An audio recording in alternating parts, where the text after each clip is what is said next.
William carry ஒரு செருப்பு தொழிலாளியின் பெரிய கனவு. 1761ஆம் ஆண்டு இங்கிலாந்தின் ஒரு சிறிய கிராமத்தில் ஒரு சிறுவன் பிறந்தார். அவரது பெயர் வில்லியம் கேரி. அவரது வாழ்க்கை சாதாரணமாகத்தான் ஆரம்பமானது. பள்ளியில் அதிகம் படிக்க வாய்ப்பு இல்லை. குடும்பத்தை உதவ வேண்டும் என்பதால் அவர் செருப்பு தைப்பவராக வேலை பார்த்தார். ஒரு நாள் வேலை செய்யும் போது அவரது கையில் ஒரு உலக வரைபடம் இருந்தது. உலக நாடுகளை பார்த்து அவரது மனதில் ஒரு கேள்வி எழுந்தது. இந்த நாடுகளில் எத்தனை பேருக்கு இயேசு பற்றி தெரியாது? அந்த கேள்வி அவரது இருதயத்தில் ஒரு தீயை ஏற்றியது. அவர் வேதாகமத்தை ஆழமாக வாசித்தார். எல்லா ஜாதிகளுக்கும் சுவிசேஷத்தை அறிவியுங்கள் என்ற இயேசுவின் கட்டளை அவரை அமைதியாக இருக்க விடவில்லை.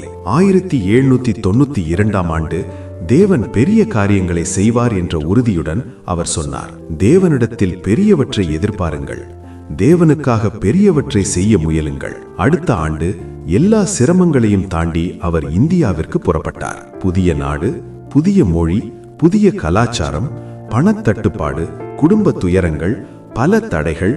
சிலர் அவரை ஏளனமாக பார்த்தார்கள். ஆனால் அவர் மனம் தளரவில்லை. அவர் இந்திய மொழிகளை கற்றார். பெங்காலி மொழியில் வேதாகமத்தை மொழிபெயர்க்க ஆரம்பித்தார். பின்னர் பல மொழிகளில் வேதாகமத்தை வெளியிட்டார். சராம்பூரின் அச்சகம் தொடங்கினார். ஆயிரக்கணக்கான வேதாகம பிரதிகள் மக்களின் கைகளில் சென்றது. கல்விக்காக கல்லூரி தொடங்கினார்.